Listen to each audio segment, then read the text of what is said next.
today I'm going to try and present sort of just 3 different paradigms fairly quickly, because how you view a problem often creates your solutions. It frames your thinking, sometimes limits it. When I've been involved in some negotiations, I find the most useful thing to do is to change the frame of reference of the people I'm trying to get to reach agreement rather than talk about the issues. Because if you change the frame of references properly and perhaps differently for each people, you can get rid of dilemmas. And so this is just to throw out a few ideas of how to look at communities. And a few minutes, or about an hour ago, I heard another way of looking at community and the issues. That was another valid way of looking at it, but it leads to different conclusions or different issues of importance than some of what we're going to talk about here. The other thing is, when we talk about community, there's a micro scale of community. When we were doing the interview, some people talked about their family was a community. Their gym, social club, whatever was a community. That they built a community of a few people, that they were comfortable with being open, it was safe space. Other people would say, I have a bunch of friends, but it's not a community. Other people would define that as a community. And there's sort of the micro scale. And then there's sort of the mesoscale community, which is my neighborhood, my town, perhaps bigger, my state, professional societies, public interest groups, things you share interests with.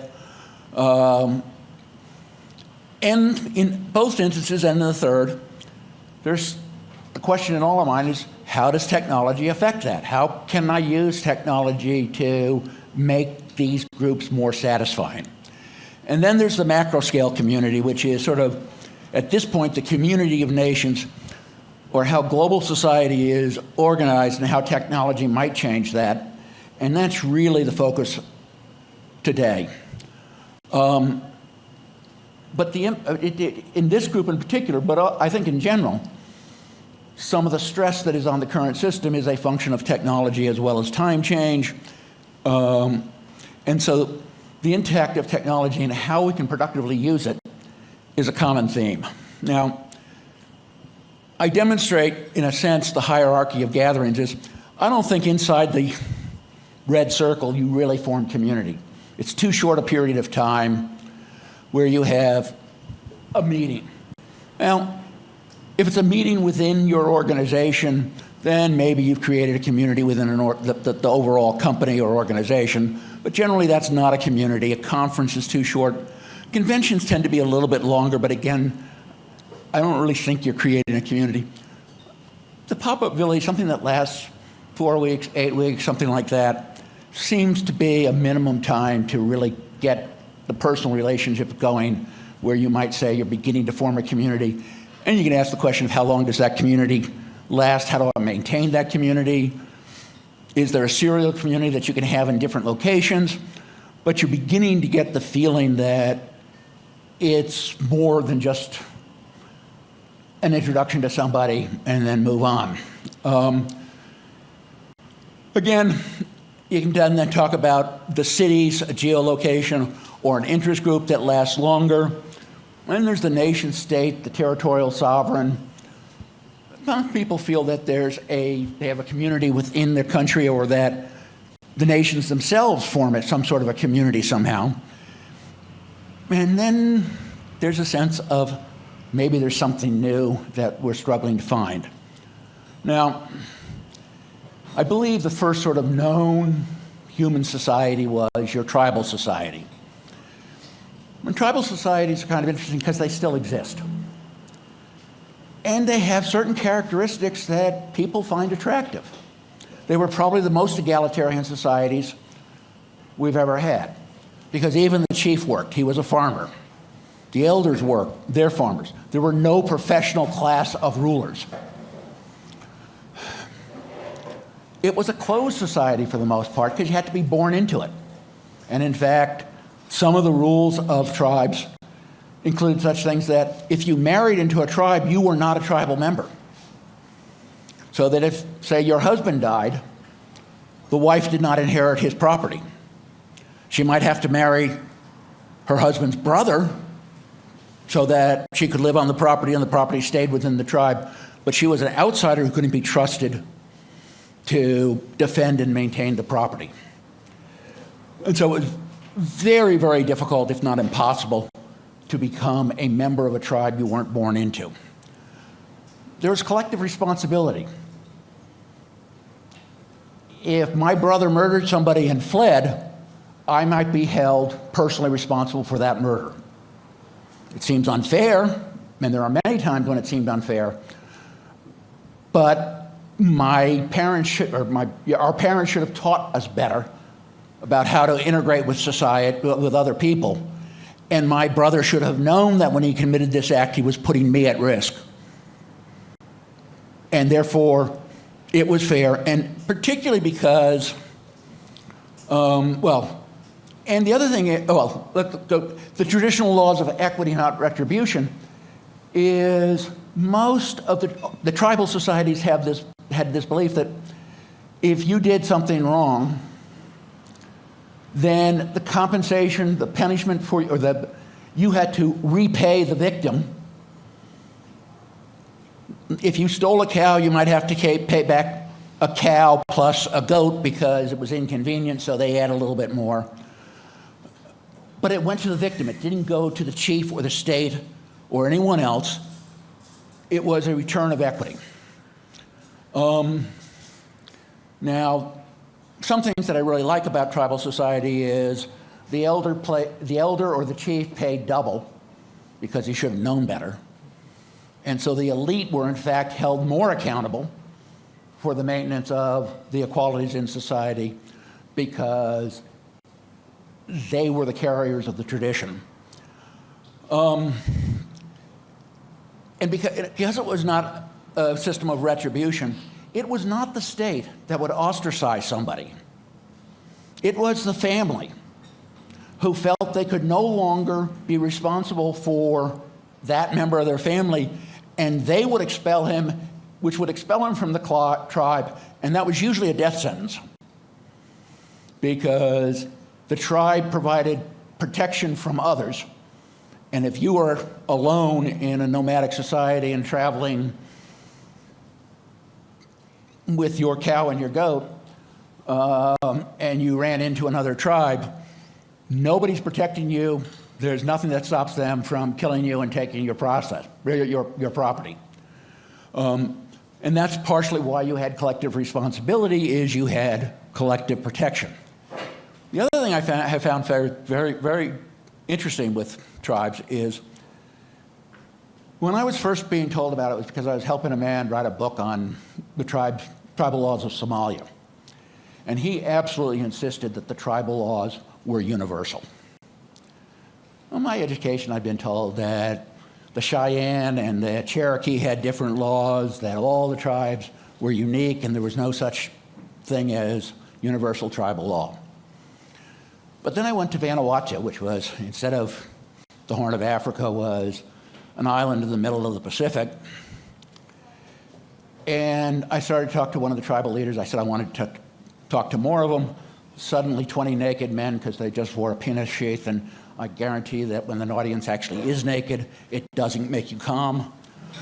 And we sat down and started talking, and they would say something, and I'd say, well, based on my knowledge of the laws of Somalia, if you have this rule, then you must have this rule.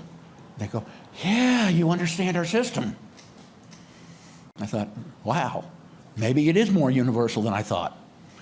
And then as one of my hats, I was the senior economic advisor to the British commander in Iraq, and I started to deal with some of the Middle East Iraqi tribes. And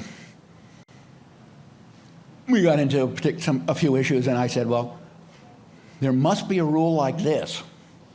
Yeah! Now, there were a few differences. In Vanuatu, if the chief gave you land and you didn't use it for a year, he could reassign it to somebody else. In Somalia, it was 3 years. And I thought, difference, right? Well, go back 200,000 years, and there's 3 crop seasons in 1 year in Vanuatu, and there's one crop season a year in Somalia. And so they were both 3 crop seasons. 200,000 years ago, they weren't talking about years. How many crops could you get? And I've been absolutely astounded as I did cursory look at some of the American tribes, at the Canadian Eskimo tribes. The rules were virtually identical. And I'm amazed, but there's a very high consistency. Now, if the tribe got too large, it had to split. Generally, they had affinity tribes, and you will hear me repeat frequently, words matter. There are people who say that the Bill tribe in India has 17 million members. Now, that's above the size we normally think of as tribal. There are people who will tell us that the Navajo tribe has 400,000, the Cherokee tribe has 500,000 or 600,000 people, but really they're broken up into sub-tribes. My true tribe generally is 50 to 500 people. Below that, they were considered bands. That's essentially 4 generations, I believe. And you can get up to 3,500 if you talk about 5 or 6 generations, all connected by blood.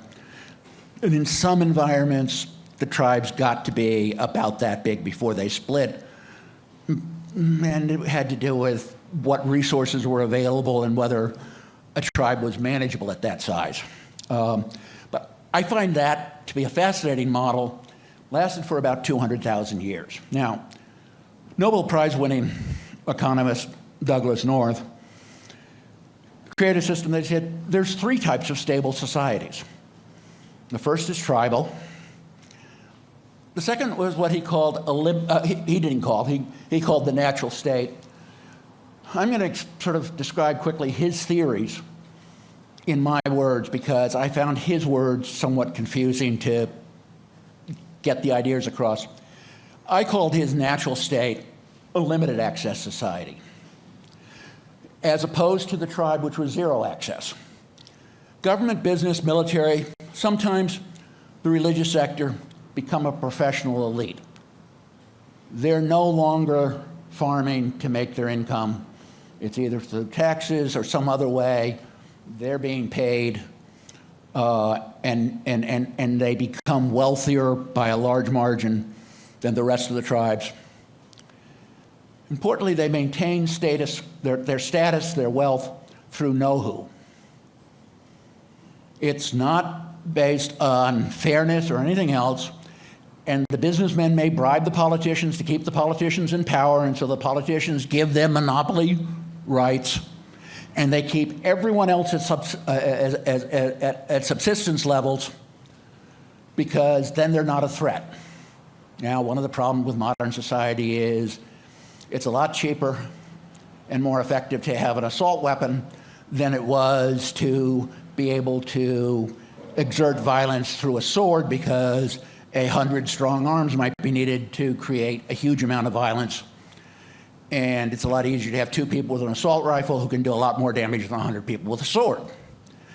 And so one of the problems we have is violence has become less, the expression of violence, the dissatisfaction with the system, destabilizing the system has become cheaper. And according to North, the current form of most of the least developed and almost all of the less developed countries, developing world, is this limited access society. And we've all experienced that one way or another. And then the third type is what I call the open access. And essentially the elite got too large to know everybody. And so, and the best example might be when the American colonies came together. You essentially had 13 limited access societies, and they suddenly come together as the United States, and there were too many elite because it was the elite times 13 to know each other. And one of the reasons why the Articles of Confederation died was because we had to move to protecting wealth and status through a legal system rather than through know-who. But that opens up the possibility that somebody who is not part of the elite may, through invention, extraordinary activity, become a member of the elite if justice is blind and provides equal protection, which was the ideal. Again, some of these statements, because we're sort of short of time, talk about sort of the ideal, not necessarily how it's worked out. But it does allow social mobility. There's an emphasis on universal education. No longer is the intent of the elite to keep everyone else in subsistence. It's much more open to social mobility. That's paradigm one.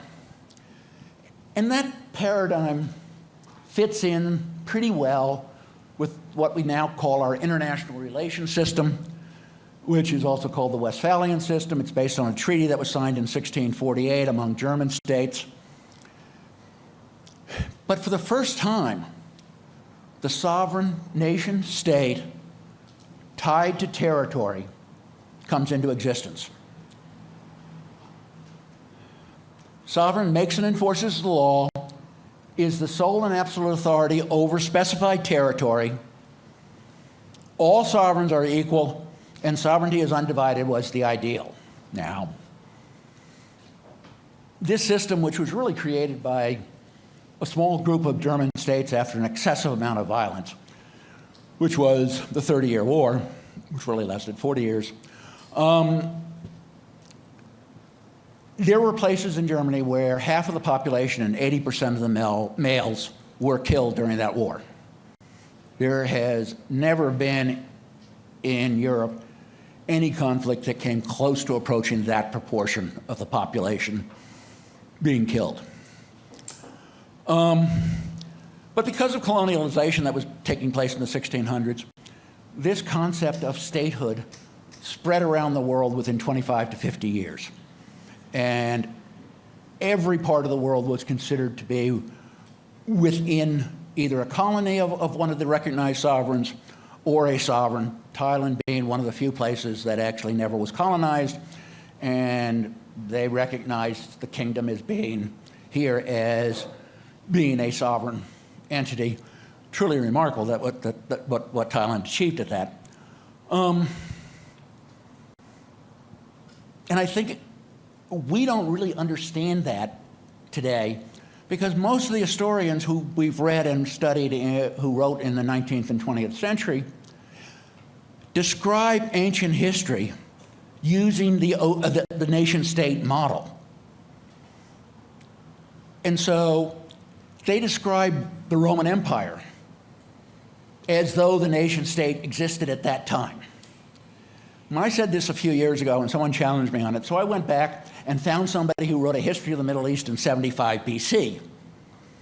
And you wouldn't recognize the history as the same as the history you read when you read Gibbons, who wrote it in the 1700s, because it's not about nation states. The Roman citizen could not be tried by a local court. They could only be tried in Rome, which is why, St. Paul had to be taken to Rome to be tried because he was a Roman citizen. But local leaders who may have some allegiance to Rome or some oversight by Rome enforced and made the laws for their area and tribe. There was an interference of Rome in terms of the royal family because Rome wanted to have some control over succession, and therefore the king couldn't kill his son without Roman's permission. But it was very complicated, and in different ways or another, you had multiple sovereigns over multiple territories, and sometimes, a lot of times, overlapping. And so we tend to misapply our views of history. Now, to give you an idea, I was fascinated to come across this map. that before the Treaty of Westphalia, there were over 350 recognized sovereigns in Europe. For those of you who want to have, multiple states or independent regions of sovereignty, you've got the model. It was pretty grim. And, there was a king of France who held some influence over this. There was the Pope who held some influence over parts of these regions. And interestingly, you had peasant republics, free lands, communes, bishopocracies, kingdoms, principalities, republics. You had all forms of government. And in some, there was no lord over it. It was a vote of the people.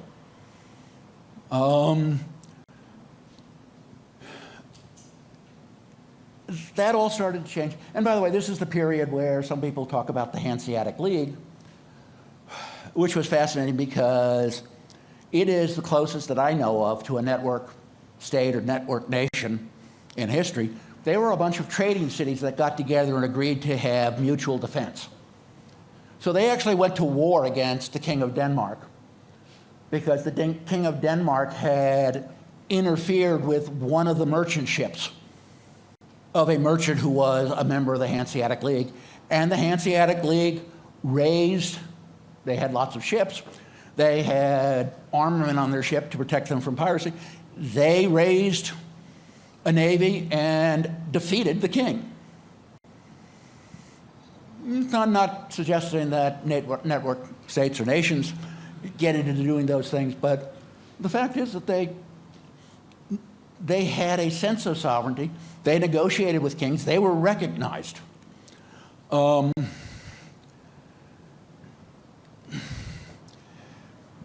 I believe that every 400 years, the world has roughly every 400 years, the world has changed the structure of its global governance. That in the 1600s, you had the Treaty of Westphalia signed.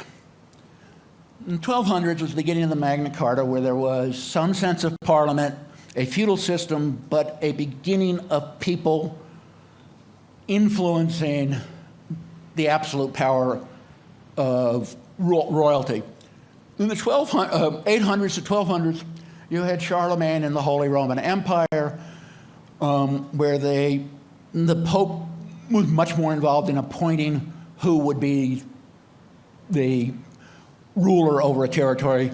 But importantly, in both those areas, you had rulers that overlapped. The King of England was a vassal to the King of France in certain of his territories. The church officials could only be tried in church courts, not in the territorial sovereign's court. Certain crimes could only be tried by the local feudal lord, and other crimes could only be tried by the king, and some crimes could be tried by both. And beginning in about the 13th century, in England, King Edward started to introduce the concept of retribution in the criminal justice system. It began with an act of disturbance of the peace, which seems a little strange, but essentially it declared that the king house was his entire territory, and if you disturb neighbors and others, the sheriff could arrest you for disturbing the peace of the king, and your fines went to the crown, not to your neighbors. And our whole system of criminal justice, where you have state prosecutors and things, started to grow out of that period of time. But it was only after we got the Treaty of Westphalia and the nation state that we really moved into a criminal justice system based on sovereign authority of the state.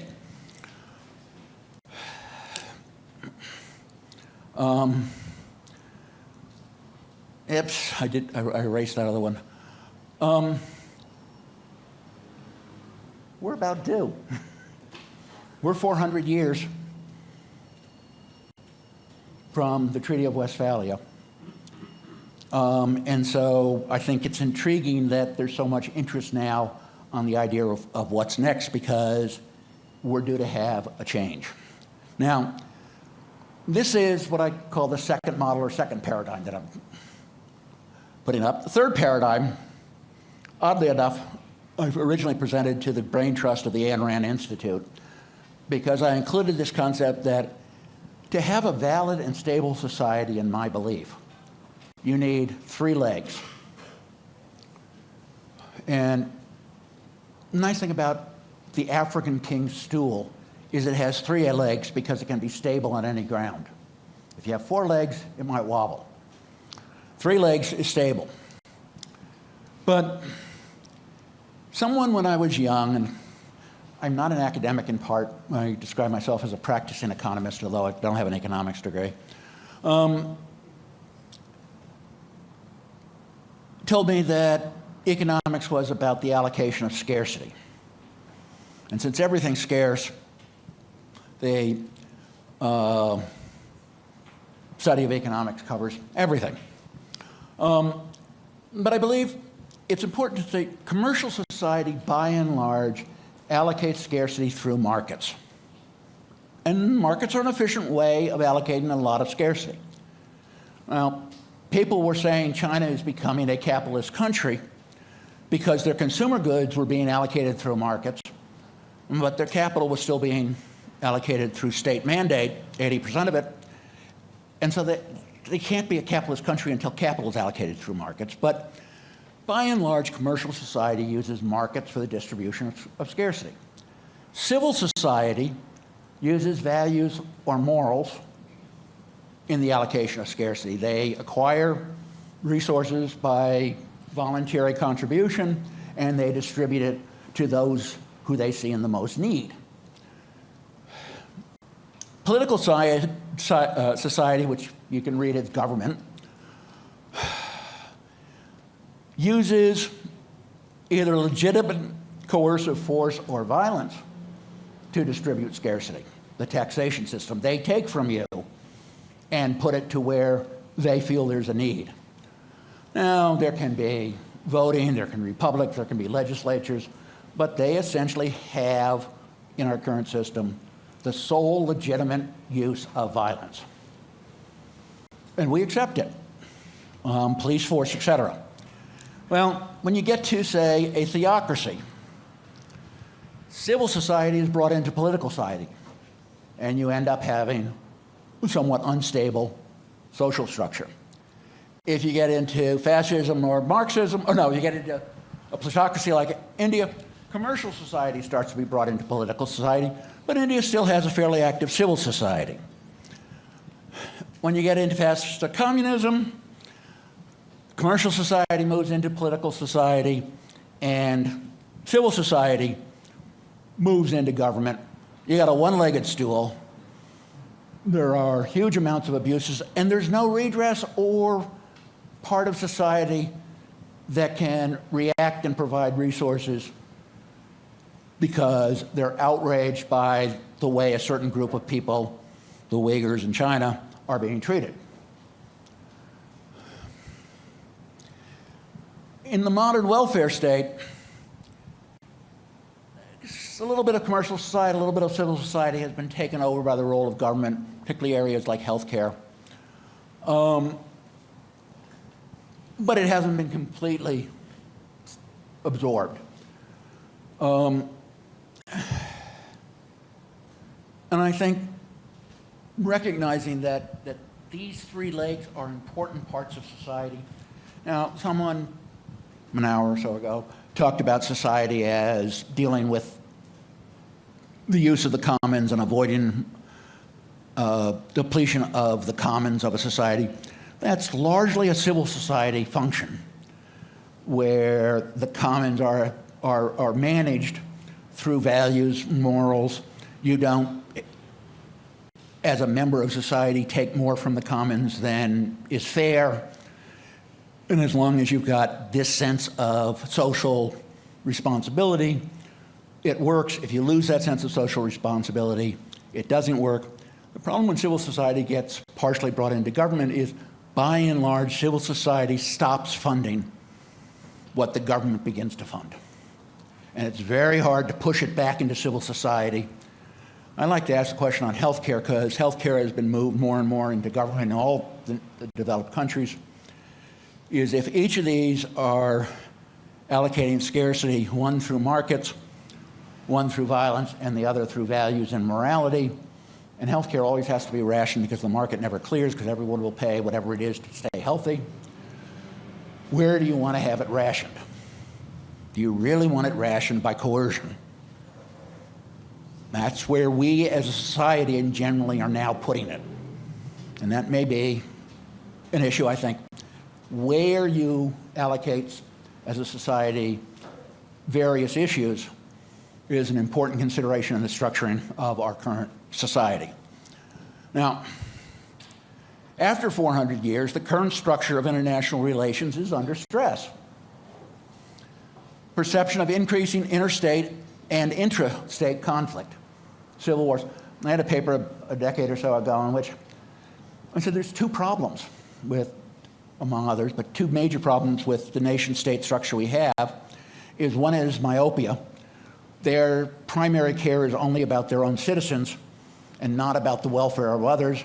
And so this whole post-World War II concept of never again for genocide isn't working very well, because the system was set up as you don't intervene with your neighbor, and secondly, I'm concerned about my citizens' welfare, not your citizens, and therefore why should I risk my young men to defend your citizens from your abusive government? And that's a sovereign myopia. And the other was the sovereign prize. Whoever is recognized as sovereign has the right to plunder the resources of your country. Maybe it can be used, they use it for the benefit of your country, maybe they don't.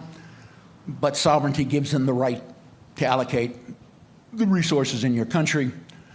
And this creates internal violence as people try to claim the sovereign prize.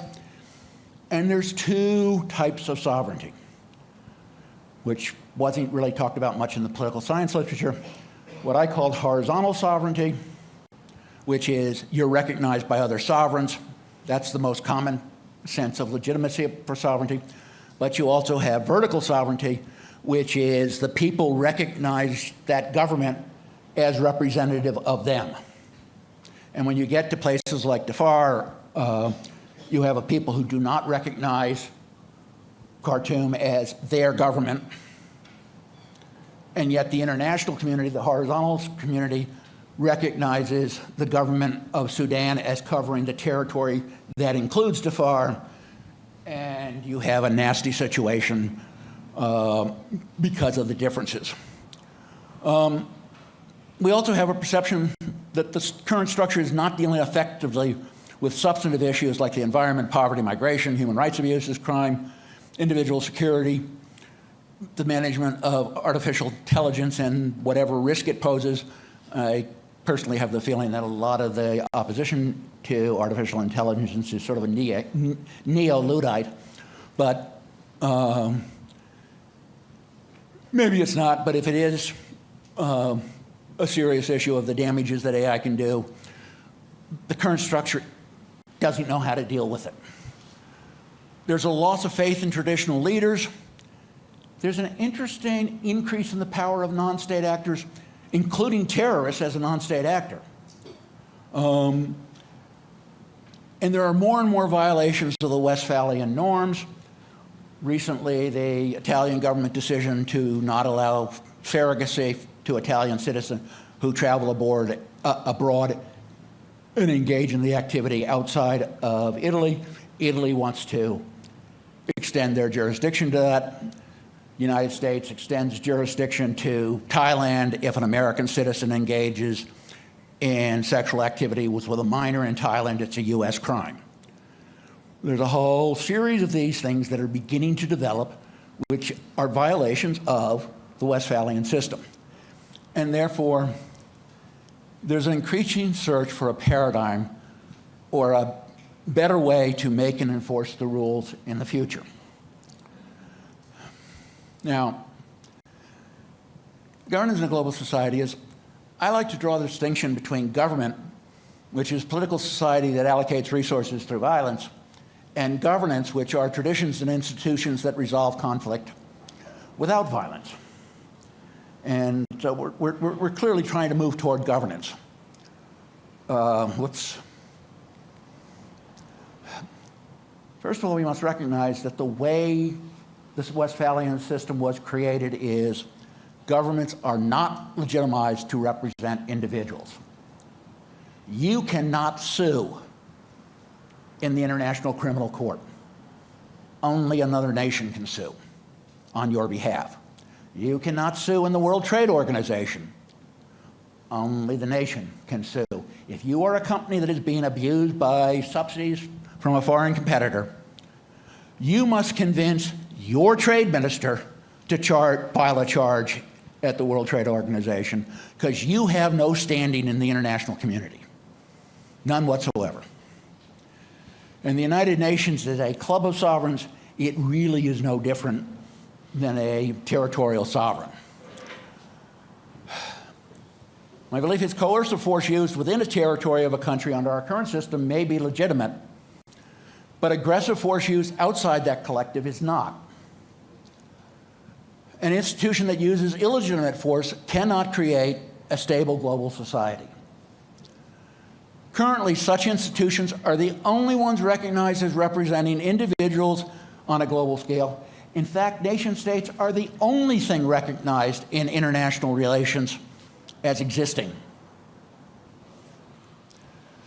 National governments were not created for the purpose of dealing with these issues.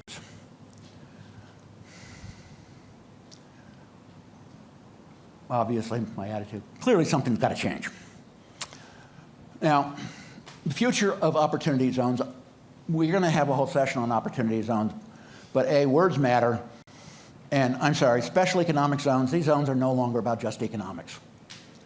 Free trade zones, foreign trade zones, export processing zones, whatever names you want to use, we need to focus on the fact that the intent is to provide opportunity, and incidentally, it's a lot harder for a state to oppose opportunity than it is to oppose special economic.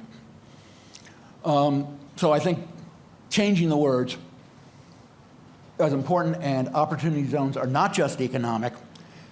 And by the way, this is a structure that fits within our current structure while we're working to change the overall structure. Economic infrastructure is not enough. Opportunity zone developers will need to ensure space for civil society as well as commercial society and governance.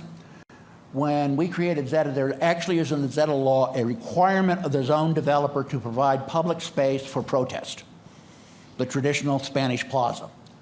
But we think it's important that we specify that you have to allow space for civil society in these zones, because there's too much focus on the economics, the business, and not enough on society. Host country acceptance is a much bigger hurdle than international acceptance. Opportunity zones are Westphalian states exercising their full power of sovereignty. When we talk to Honduras, the current government will say, this is impeding our sovereignty. Baloney. A sovereign can create two different structures of legal systems within its territory without the interference of a foreigner, and they are exercising the full power of sovereignty rather than limiting their sovereignty to a unitary structure. They are trying to meet the needs of their people by having alternate structures. Focus will increasingly be on service sector, not industry or manufacturing. 20 years ago, I started telling the country, in a modern society, 80% of the GDP is service, 20% is industry. They were creating manufacturing zones. Why do you want to turn away 4 out of every 5 investors? And so that's when we started to get back office operations, software development zones, these sorts of things, media zones, et cetera, because they were beginning to try and realize a developed society has a service sector. Focus will increasingly be not only on service sector, but retirement, legal, education, immigration. medical, IT. Exceptions will be in industries with chemicals, nuclear, heavy industry, et cetera, where there may be infrastructure that's needed to keep them environmentally sound, and they will be focused on industry, but there's a good reason for it. The idea is it's more of a whole community zone, not a special economic. Now, people are asking the question of how to become a state. Well, first of all, I don't think that is the right question, because we're talking about the Westphalian state system being replaced. And so what we need to focus on is how to become a sovereign, which is you set and enforce the rules, but you may not have any territory. And I tried to start an operation called Oceans Beyond Piracy, in which we became the first and only non-state to be named the head of a United Nations committee. The U.S. State Department became outraged by it, that the member states had voted us to be chairman of their committee. Unfortunately, I had a funder who was in real estate, and they withdrew. They threatened. He owned the leases under the Denver Federal Center, which were worth like $20 million a year to him, and they got the General Services Administration to threaten to withdraw the leases to the federal center if I stayed as chairman of his nonprofit. And so I left. But I believe I came as damn close as you could to being a non-sovereign with recognition in the international community. It says to me that I was doing something right, but I think that there's a need to focus on how you can create organizations in the international community that are non-territorial sovereign, in part because if the community is territorial sovereigns only, the only way to settle disputes between a single species is through violence. And therefore, if we're going to eliminate violence, we have to populate international relations with organizations that have different profiles. Now, this group may be able to think of other profiles, I don't know, but my thought was non-territorial sovereigns in the maritime industry. Maybe we can get cryptocurrency considered a reserve currency. It doesn't have the characteristics of it now, but if there's a focus on perhaps stewarding cryptocurrency in a way that makes it more acceptable because of stability, because of liquidity, et cetera, maybe we can come up with a reserve currency that's not based on any nation. And no fiat currency is a reserve currency. Might be another way of doing it. There are other areas, but that's what I see as a need in the future. Thank you.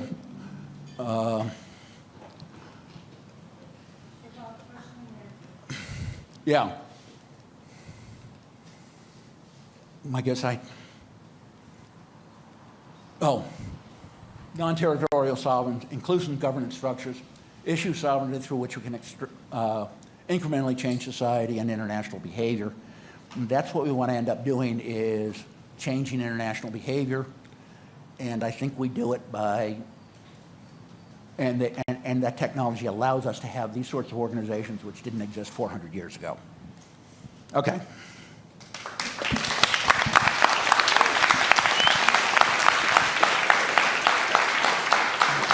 Now, do we have any questions? I've taken a lot of time, but. Yeah, so we actually have it until 5, so we can ask questions until then. We'll do another 10 minutes of questions, and then we'll break, and if whoever wants to stay, we can stay. Over there.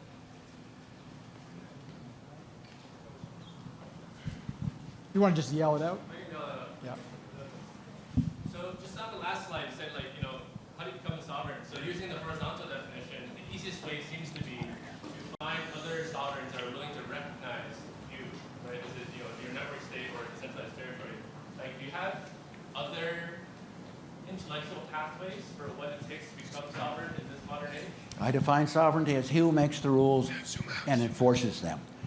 And so, for example, in the piracy situation is, I tried to get together Lloyd's of London, the ship owners, the mariners, the ship's officers, to come together and define how nation states should manage piracy.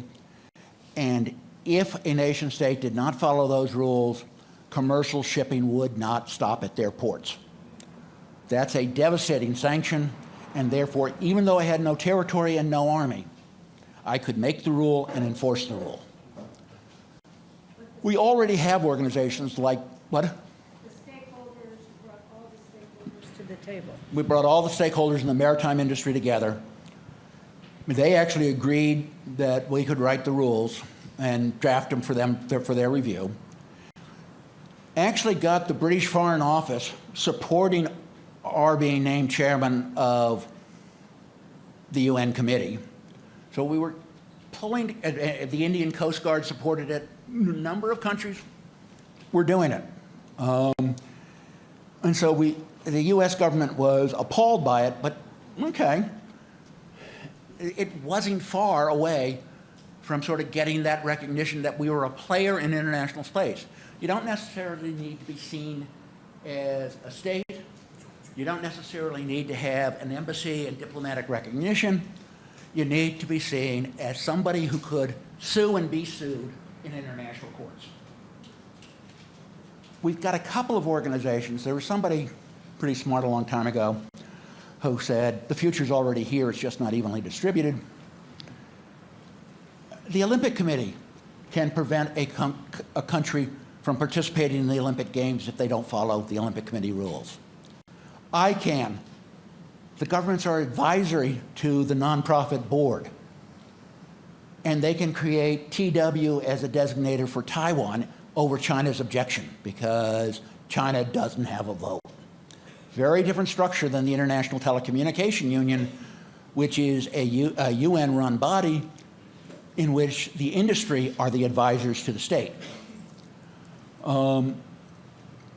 Forest Stewardship Council sets the standards for sustainable forestry, has created value in getting your products named as sustainably forest, and they can withdraw that designation if you don't maintain your forest. So that we've got things that are close. My feeling is a lot of these things, you need to have someone shepherding them toward the goal. It just doesn't happen spontaneously. And there is going to be violent opposition. I mean, one of the reasons we want to do this thing of thinking about it is because in the past, the transitions of the top level of governments has always been very violent. And I would prefer to see us reimagining ahead of time what the future is going to look like, start to move into that so that we reduce the rejection of the current top order to the shifting away of power from them, and we don't end up having a nuclear exchange because some state is concerned that they no longer have absolute sovereignty. Okay, we've got a question here and then a question here. Hi, thank you. Please. All right, thank you. That was really fascinating. Pertaining to the question of types of sovereigns, it seems to me that the reason the Westphalian model is so sticky is because the most valuable resource is natural resources, and countries are sovereign over territories. Yeah, the sovereign prize. Yeah, although they do land lease deals, and I know in Australia there are treaties with Aboriginal nations to like govern resource extraction and stuff. So that sovereignty is already challenged in a bunch of different ways. But the most valuable asset will always be natural resources. And I guess I'm curious how you see. I don't buy that statement, by the way, but go ahead. Okay. Well, maybe I can adjust. Human resources nowadays, particularly intellectual property and intellectual resources, are increasingly becoming more important than natural resources.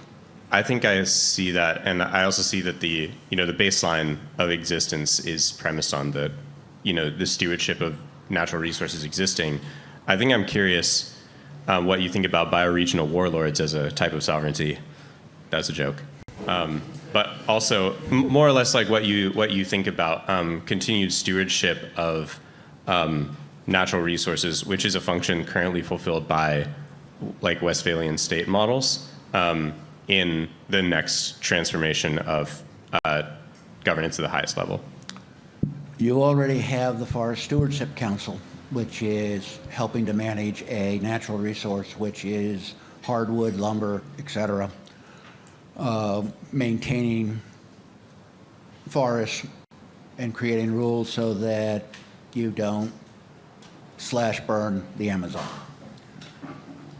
They're doing it with the cooperation of the states, but they are setting the standards, and they have created enough value in the retail market to have their certification that this was sustainably obtained, that the states create legislation to prove that they're sustainably maintaining their forests based on what the Forest Stewardship Council says is the right way to maintain it. You had a little bit of this happening with the Kimberley diamond, the diamond agreements, that non-conflict diamonds. Very nascent startup, but you're beginning to have the ability of civil society or other groups to create organizations through consciously creating market value to their certification. And so you can get into that. Now, it's absolutely true, is you start in the Westphalian system with absolute sovereignty. But then a sovereign can, by contract, otherwise known as treaty, agree to not exercise its sovereignty over particular things. And that's what happens when they reach a treaty with the Aborigines, is they say, we give you the right to determine certain things about natural resource extraction within this territory of ours. Same thing happens when they reach a treaty between countries.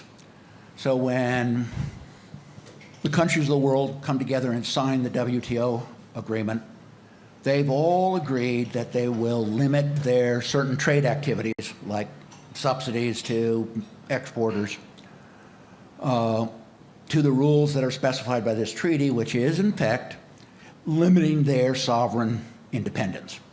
The EU. You know, God, everyone who complains about the EU or something is absolutely right. It limits national sovereignty. If it didn't, there'd be no point to it. And every treaty that has any meaning limits the nation's sovereign. That's why you have treaties. Yeah. Did that answer your question? That was, I see it as something that has to grow.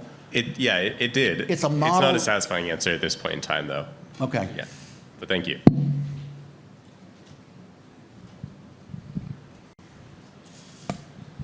Thanks for your talk again. I had a question around how to form communities around issue sovereignty. So what do you foresee as like a viable process to claim sovereignty around specific issues and then also protect it against interference from the outside, market or state? And what does it tell us about like these communities and their interfacing with existing forms of Westphalian sovereignty? Again, my best example is, and why I tried it because I thought it was low-hanging fruit, was piracy. Is you get together the stakeholders in the industry and have an ability to create a meaningful sanction. I think that in certain areas of intellectual property rights, perhaps a movement to creating the ability to incorporate both civil society and corporate commercial society outside of any specific nation, so that you have, in a sense, an international incorporation. I would like to try and move away from issues of international, because that still ties us into a Westphalian territorial sovereign model. But when I am not smart enough to know of all the answers to this, but some sort of a non-global governance, because that's a disaster, is to have a monopoly government. And we all sort of essentially agree when we talk about diversity and so on and so forth that a monopoly government's not the way to go. But I can see, for example, with cryptocurrency becoming a reserve currency 15, 20 years down the line, the beginning of forming, say, an international organization that has responsibility for maintaining the liquidity for international trade of the reserve currency, perhaps somebody getting into controlling capital. One of the big changes through history is up until really the 1600s, the role of capital in economics and society wasn't understood. So why you have the Muslim prohibition against interest, the early Christian prohibitions against interest. And the Muslims in particular would say, if I loan you 10 acres of land, I can't expect you to return 11 acres. Therefore, interest isn't any good because land was value. The idea that loaning money allowed you to create more value and therefore you could pay back more money, that money was a productive resource, wasn't in their sense of economics. Actually, technically, when you look at the Arab restrictions, is you cannot require the repayment in the same species that it is borrowed. That's sort of interesting because it says, I could loan you land and take payment in wheat that was worth more than the land I loaned you. That's okay. And so it's money. You can't return excess money because it was based originally on value was land, and you can't return excess land. But as capital became an important issue, and one of the issues is I don't believe that the capitalist system is the problem. There's other things, but capital is a necessary part of producing goods. Without somebody who would put $4 billion into a chip factory, you don't have a smartphone, you don't have your computers, you don't have networks. Somebody has to be able to accumulate capital. One of the problems with tribal society is because you had collective responsibility, there was a feeling that if you got wealthier than others, it was due to luck, not to skill or difference or hard work, and therefore you had to share that increased wealth with your community, and therefore it was extremely difficult, if not impossible, to build capital, to build a stronger enterprise or a bigger economy. We now understand there's a need for and a role for capital, and the question becomes not whether you have capital, but how you allocate that capital, maintain that capital, collect that capital, because it can take collection of a lot of capital to do certain things. That was why we developed the corporation and a lot of other structures, which are all social entities that are subject to change, but we have to be cognizant of capital.